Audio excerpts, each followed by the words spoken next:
वंदितु सब सिद्धि धूमचलमणोवं गतिं पते बोचामी समय आहोड़ मणमो सदके विली पड़दम रमो अरिहंताड़म विड़मो सीताड़म रमो आयरियाड़म रमो वज्रायाड़म रमो लोये संवृसापुरम। जय बोलो दंताल सिद्धोर में भगवान की, आचार्य भगवान कुंद कुंद स्वामी की, आचार्य गुरु विराग सगर जी महाराज की, तेरे स्वामी आचार्य से विशुद्ध सगर जी महाराज की।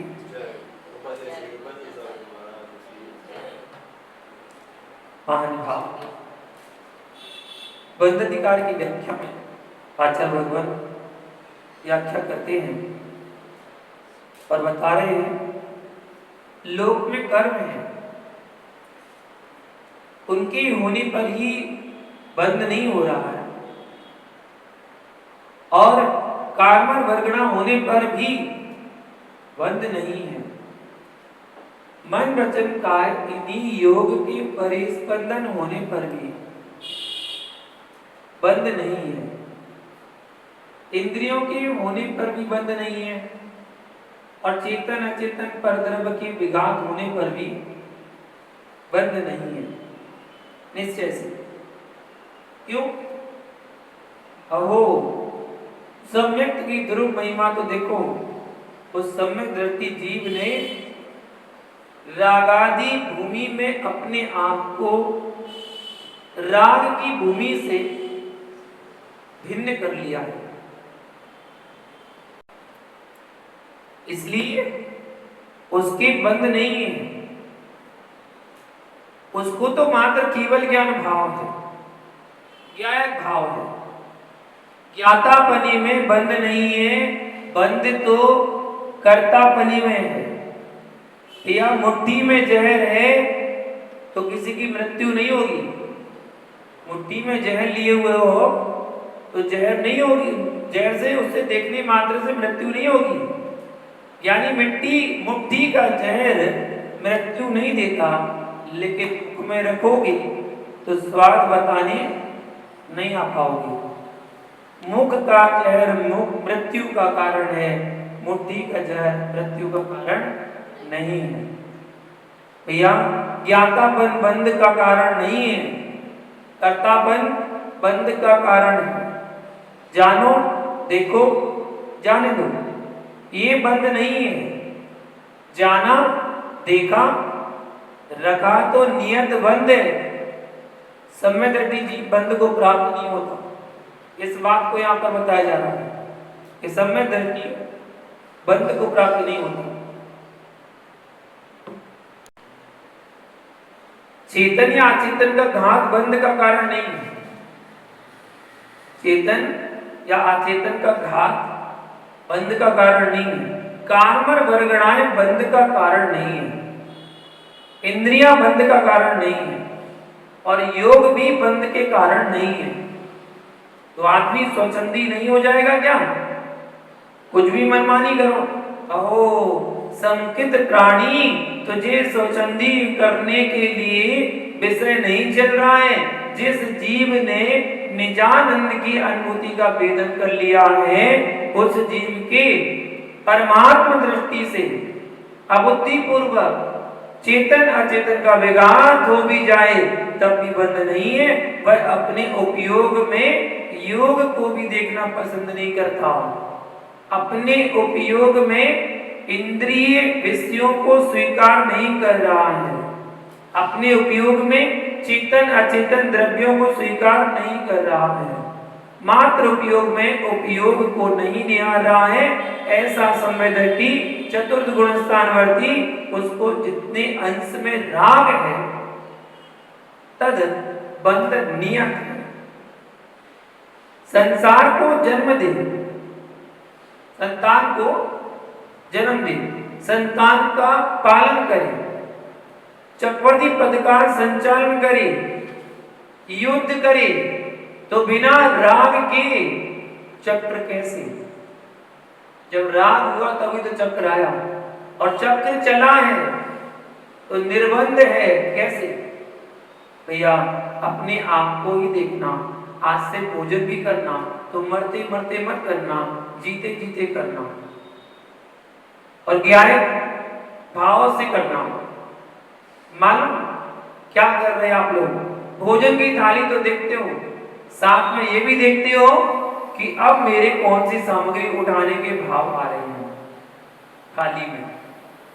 यह उठाने के भाव क्यों आ रहे हैं? ग्रास खा लिया, उसके बाद मीठा उठाने के भाव है, मीठा खाऊं। जब मीठे के प्रति राग होगा तभी तो मीठा उठाने के भाव होगा, यही तो राग है। और भीतर स्वाद चल रहा है, भीतर स्वाद चल रहा है, उसे भी जान रहे हो, निकलो मत, जानो फिर पहचानो।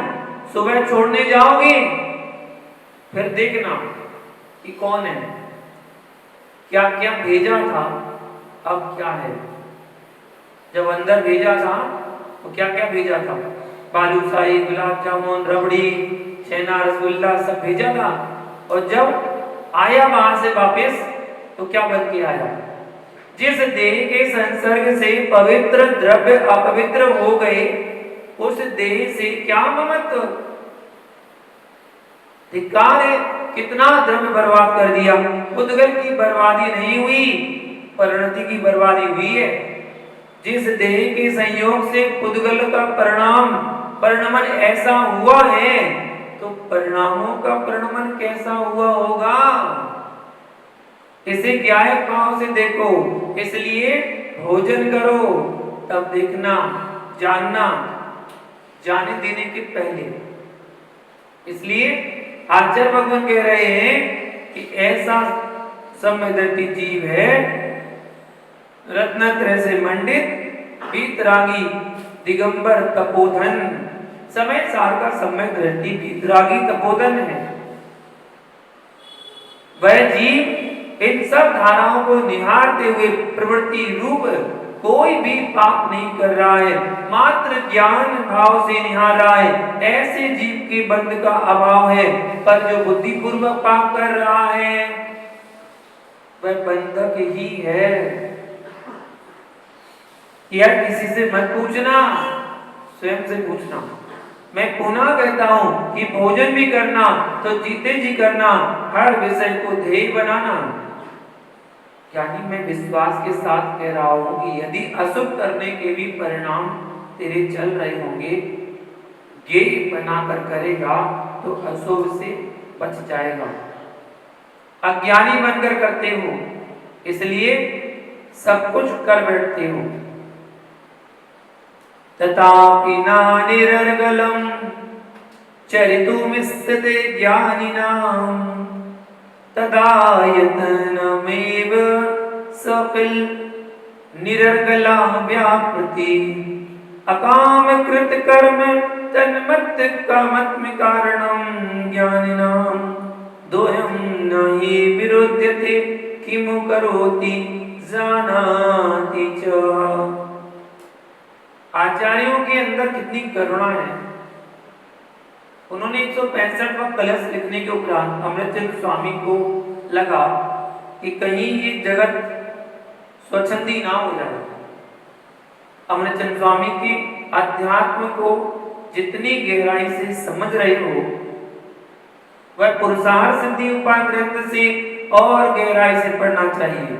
जितना गहरा अध्यात्म उनका है, उतना गहरा चरणार्थ योग भी है। अहिंसा की व्याख्या जो पुरुषार्थ सिद्धि उपाय ग्रंथ में है, वर्तमान में किसी ग्रंथ में, अन्य ग्रंथ में ऐसी चर्चा नहीं है।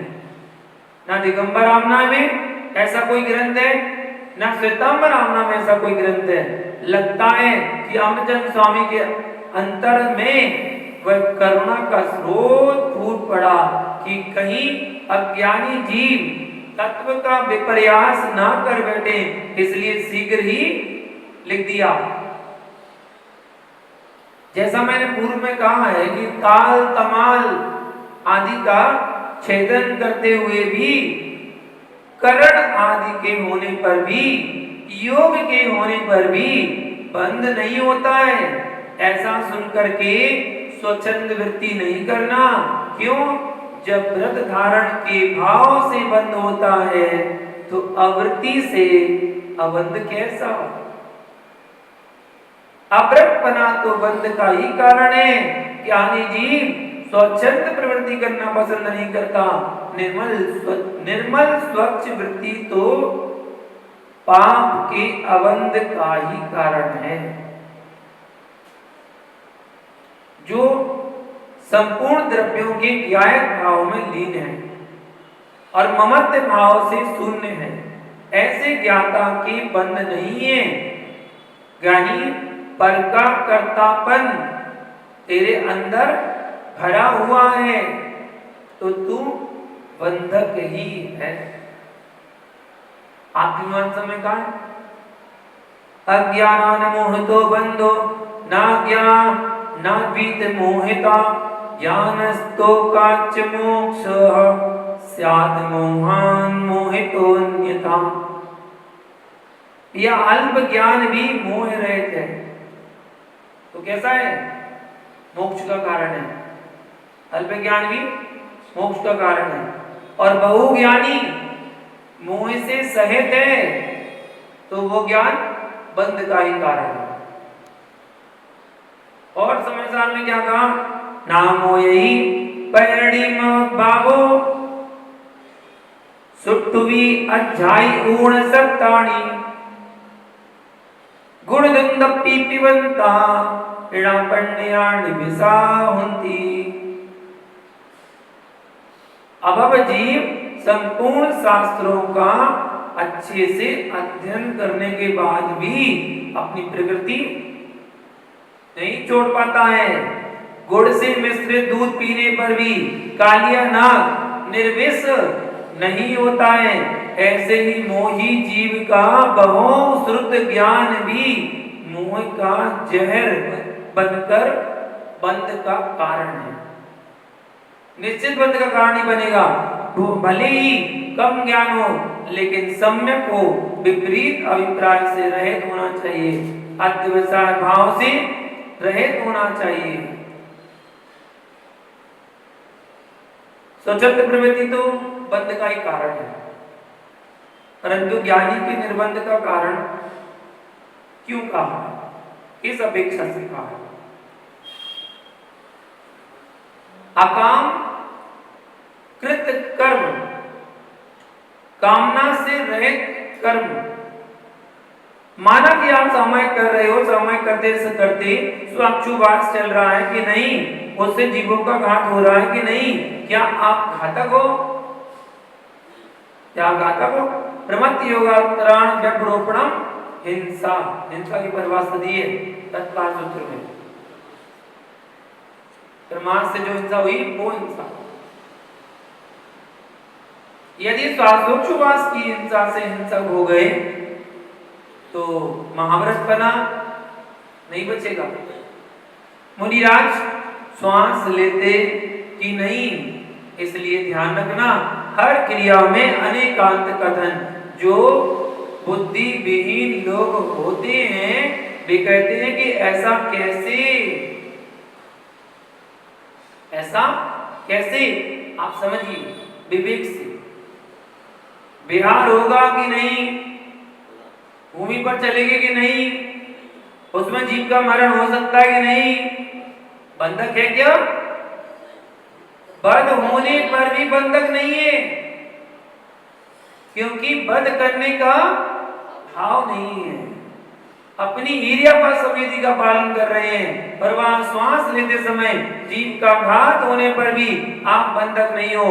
आप बंद करने की दृष्टि से श्वास नहीं ले रहे हो, प्राण धारण करने के लिए श्वासोच्छ्वास ले रहे हो।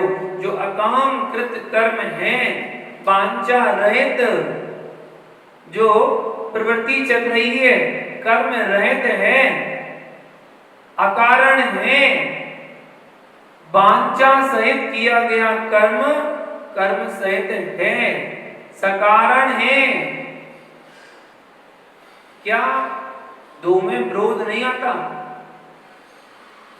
कर्ता ज्ञाता, कर्ता ज्ञाता, इन दोनों में निश्चय से विरोध है। जो ज्ञाता है वह कर्ता नहीं है, जो कर्ता है वह ज्ञाता नहीं है। इसलिए भैया तत्व ज्ञानी जीव करता नहीं है।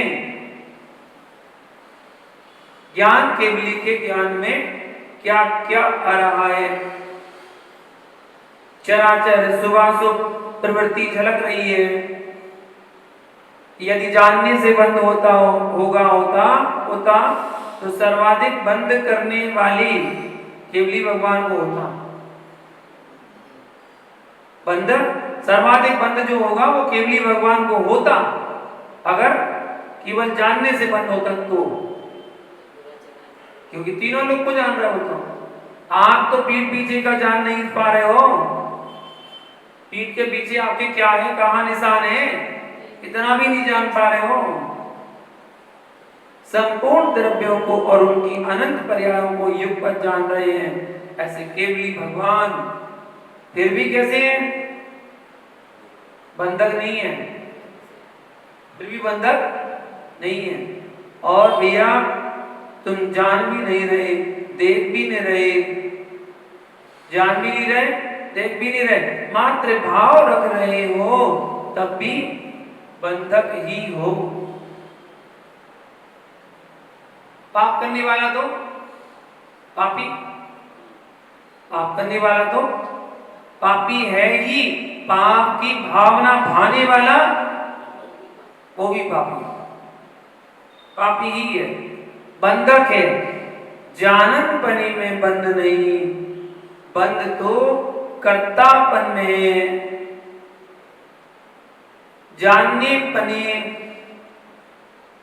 जानन पने वाला कर्तापन नहीं रखता है, और कर्तापने वाला जाननपन नहीं समझता है।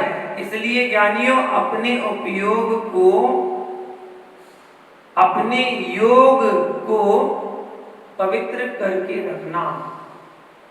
जिस जीव की यहाँ व्याख्या चल रही है, उस जीव को मात्र अपने उपयोग से ही प्रयोजन है, योग से भी प्रयोजन नहीं है।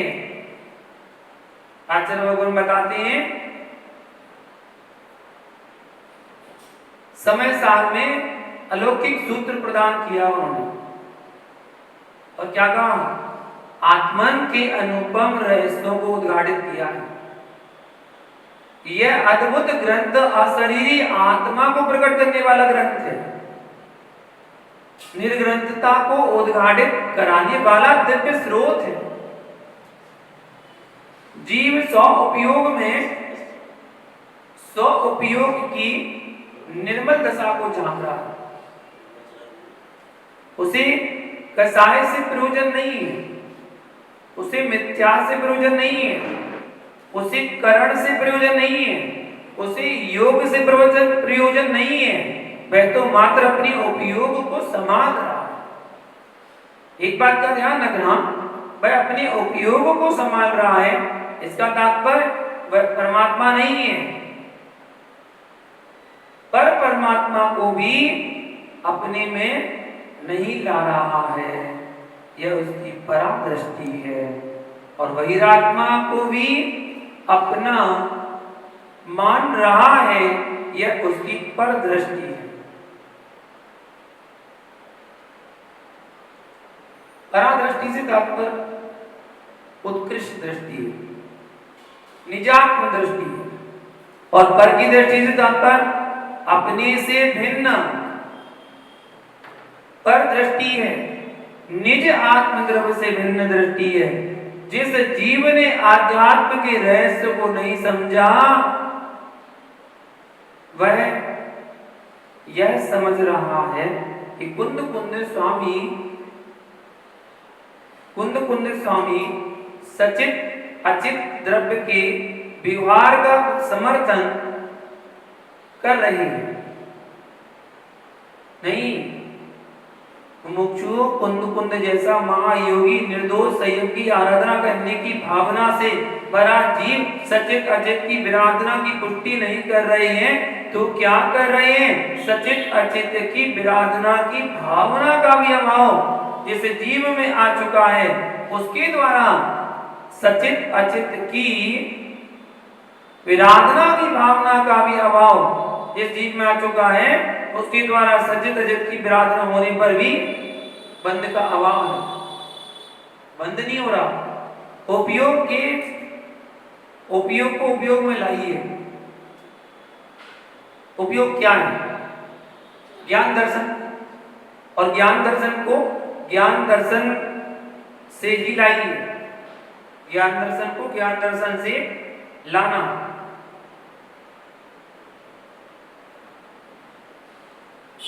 अपने ज्ञान दर्शन का उपयोग,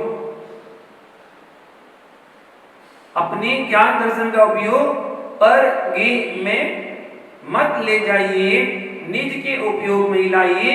या स्वयं के ज्ञान को ही ज्ञान गे बनाइए। जो जीव स्वयं के ज्ञान को गे बनाता है वही मुमुक्षु शुद्धात्म स्वरूप को प्राप्त करता है। अपने ज्ञान को पर गेयों में ले जा रहा है वह शुद्ध उपयोगी हो सकता है, अशुभ उपयोगी हो सकता है, पर शुद्ध उपयोगी नहीं हो सकता।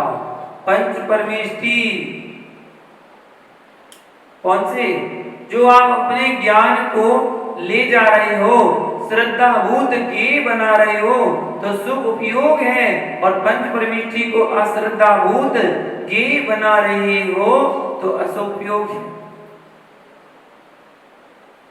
पांच पापों को गे बना रहे तो उपाधि भूत तो अशुभ उपयोग, पांच पापों का गे बना रहे हो। हे भूत तो शुभ उपयोग, पांच पाप पंच परमेष्टि, इन दोनों को ना हे बन रहा है ना गे बना रहा है।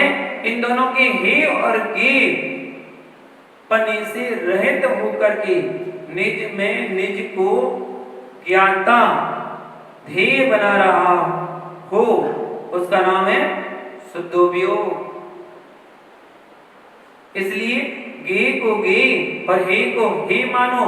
जगत में ऐसा कोई द्रव्य नहीं है जो गे ना हो। इस ज्ञाता ने नाना गेयों को तो जाना, पर गेयों का निर्णय करने वाला ज्ञाता ज्ञान को नहीं जाना, इसलिए पंचम काल में बैठा है। अनुयोगों की भाषा, हर अनुयोग अपनी भाषा में व्याख्या करेगा। इस अनुयोगों से पूछो कि पंचम काल क्यों आए। चरणानुयोग कहेगा कि तुमने 5 पाप किए थे। कर्णानुयोग कहेगा कि तुमने कर्म बंध की सत्ता के कारण आए। प्रथमानुयोग कहेगा कि अपने रावण जैसे पाप कहेगा कि कर्म बंध की सत्ता के कारण आए हो। या प्रथमानुयोग कहेगा कि आपने रावण जैसे पाप किए। चरणानुयोग कहेगा कि आपने अनुव्रत महाव्रतों का पालन नहीं किया, इसलिए पंचम काल में आए हो। और द्रव्यानुयोग बड़े प्रेम से कहेगा भैया अपने ज्ञान को गे नहीं बनाना, अपने ज्ञान से पर गेयों को जानना। निज ज्ञान से निज ज्ञाता को गे बनाकर निहार लेता तो तुझे पंचम काल में नहीं आना पड़ता। ये अनुयोगों की भाषा का वर्णन है, लेकिन दुरूप सत्य है कि जिसे द्रव्यानुयोग कह रहा है उसे तीनों अनुयोगों की भाषा का परिणमन, भाषा का अपनी अपनी भाषा का परिणमन है। लेकिन दुरूप सत्य है कि जिसे द्रव्यानुयोग कह रहा है उसे 3 अवगुणों ने अपनी अपनी बात अपनी अपनी भाषा में कहा। निज ज्ञाता को गेय क्यों नहीं बना जा सका? क्योंकि तेरी पाप में प्रवृत्ति थी, राग में लिप्त था, अनुव्रत महाव्रत पर दृष्टि नहीं थी। हमने अपने आप को बंधा ही नहीं स्वीकारा, हमने अपने आप को दुखी ही नहीं स्वीकारा। या सबसे कठिन विषय यह है कि अपने आप को दुखी स्वीकार लो। नहीं स्वीकार पा रहे हो, जो आपने अपने आप को दुखी स्वीकार लेगा वह सुख प्राप्ति का पुरुषार्थ करेगा।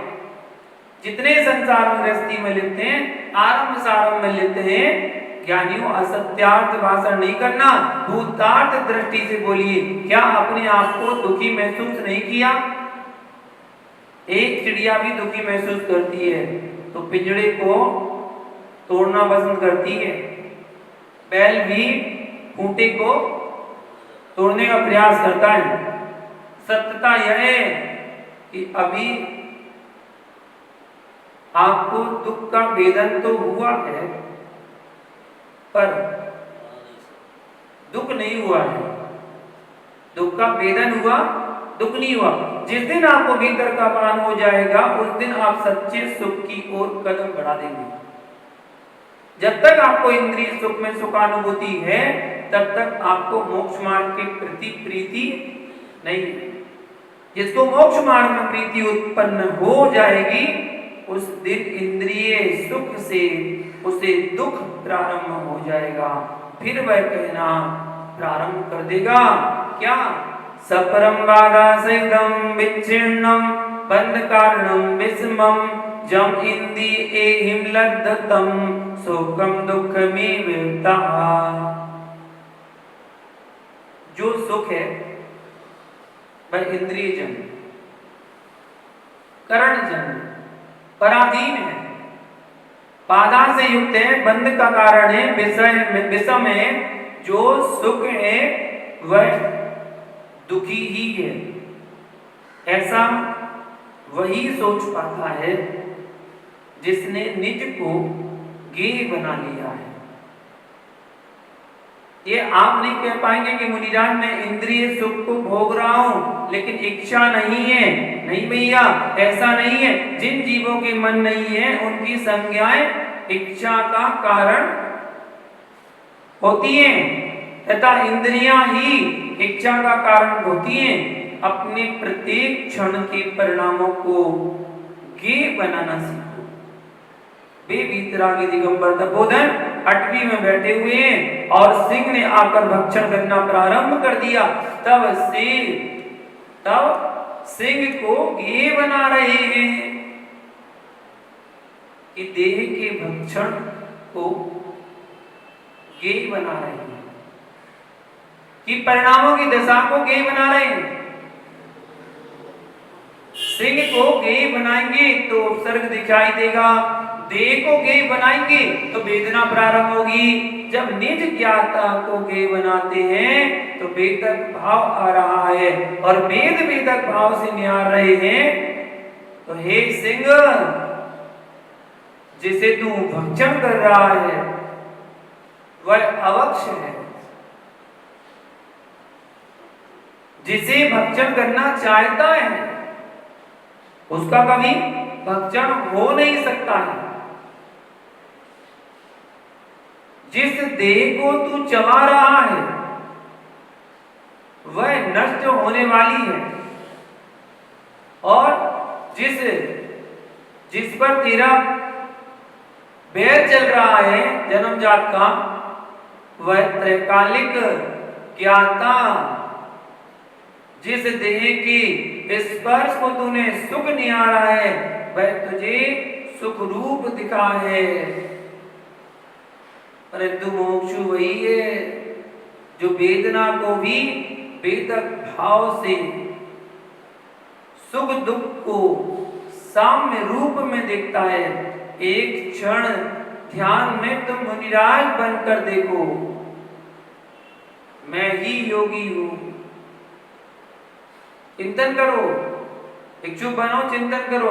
दिगंबर स्वरूपो हम, आडंबर रहितो हम, विकारी भाव रहितो हम, निर्विकार स्वरूपो हम, यथा जात स्वरूपो हम, इनका चिंतन करना चाहिए। जब यथाजात स्वरूपो हम में बैठ गए हो, अब निहारिए कि सामने में से सिंह आ रहा है। उस समय मेरे परिणामों की दशा क्या हो रही है? आप चल रहे हैं, सामने शेर आ रहा है, उस समय आपके परिणामों की दशा क्या हो रही है? राग और बैराग का दृश्य दिखाई दे जाएगा, मच्छर के काटने का दृश्य दिखाई दे जाएगा। मच्छर के काटने को सहन कर पाओगे तो सिंह के उपसर्ग को भी झेल पाओगे। मच्छर को देखते कछुआ चाप लगाओगे तो सिंह को देख करके शांत रह पाओगे। इसलिए ध्यान दो, अपनी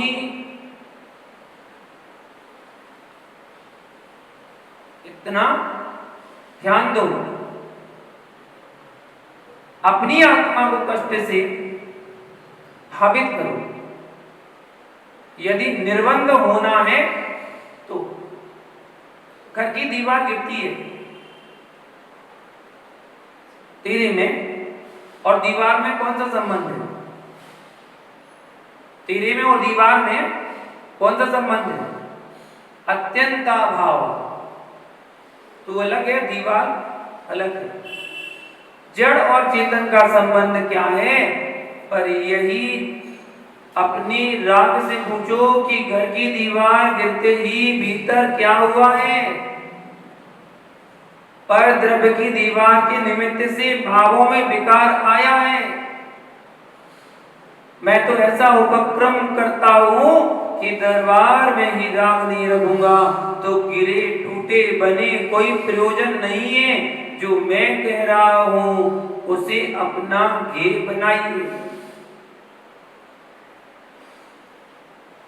भवन की दीवार गिरने पर कुछ होता कि नहीं होता है? जब तक भवन की दीवार गिरने के भाव तेरे भीतर हैं, तब तक तेरा लक्ष्य परगियों में है, बंद स्थान है। ठीक है, दीवार पर है, पुत्र तो निज है ना। तो पुत्र के वियोग के काल में परिणाम क्यों होते हैं? आयु कर्म पुत्र ने बांधा था, ये आपने बांधा था। हे राग, पर के आयु कर्म पर तू, पर के आयु कर्म पर तू रो रहा है, और इधर भगवान के चरणों में कहता है कि अष्ट कर्म विनाशनाय, और बेटे के आयु कर्म के लिए तू रो रहा है।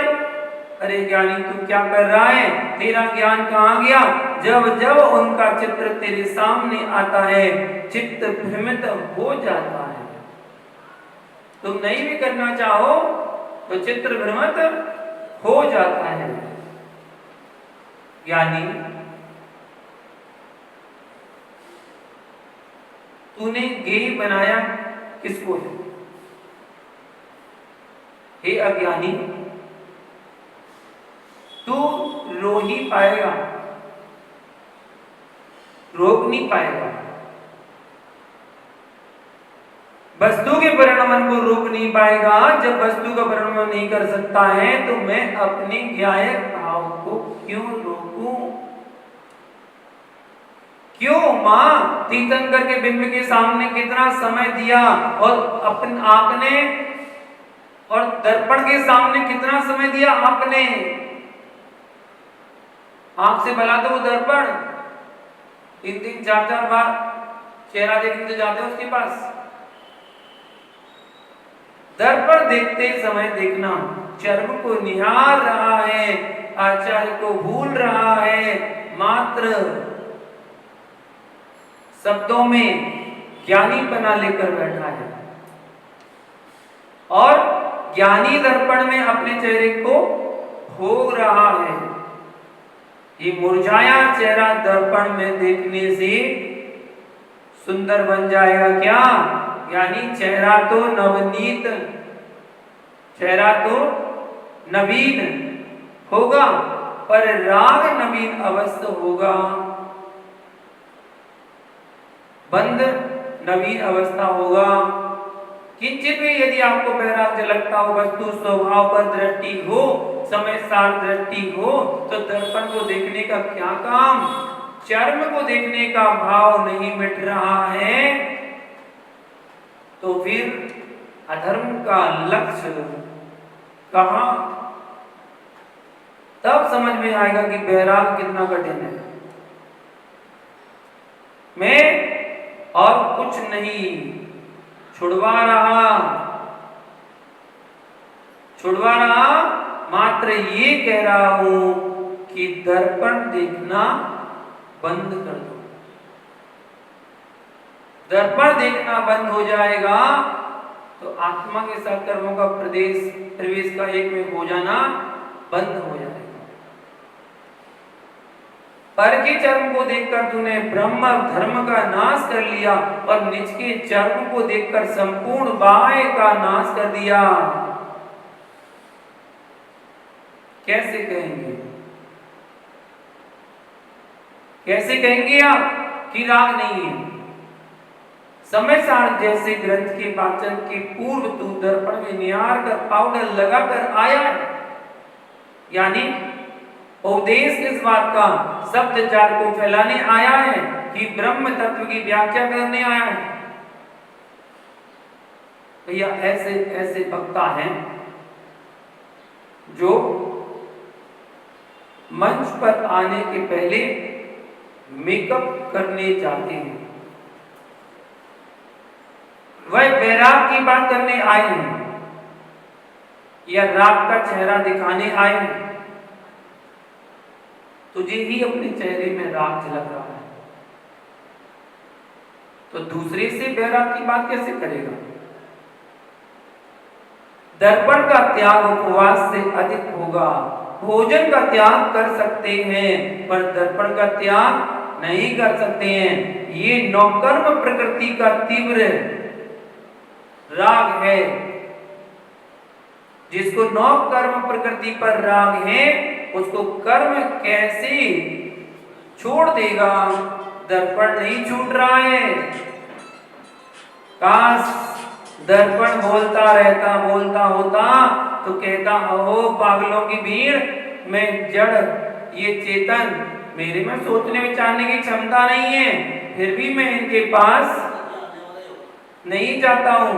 ये परमात्मा को छोड़ सकते हैं पर मेरे पास सबसे पहले आते हैं। एक समय में कितने कर्म का बंध होता है? समय प्रबद्ध कर्म का बंध एक समय में होता है। एक समय में होता है। सिद्धों के अनंत में भाग, अभव्य सिद्धों से अनंत गुणे कर्म का बंध एक समय में होता है। आप कल्पना कीजिए, मैंने दर्पण के सामने कितना समय लगाया। जिसको निज का कर्म नहीं दिखता वे चर्मकार बनकर दर्पण के पास जाते हैं। चर्मकार बनकर निज कर्म को छोड़कर नौ कर्म को निहार रहा है और नौ कर्म को निहार करके कर्म को निमंत्रण दे रहा है और कह रहा है कि मैं तो ज्ञानी। अरे ज्ञानी, अपने ज्ञान का प्रयोग करो। इसलिए अमृतचंद स्वामी पुनः कह रहे हैं, ज्ञाता कर्ता नहीं होता और कर्ता ज्ञाता नहीं होता। जब कर्तापन में है तब ज्ञातापन में नहीं है, जब ज्ञातापन में है तब कर्तापन में नहीं है।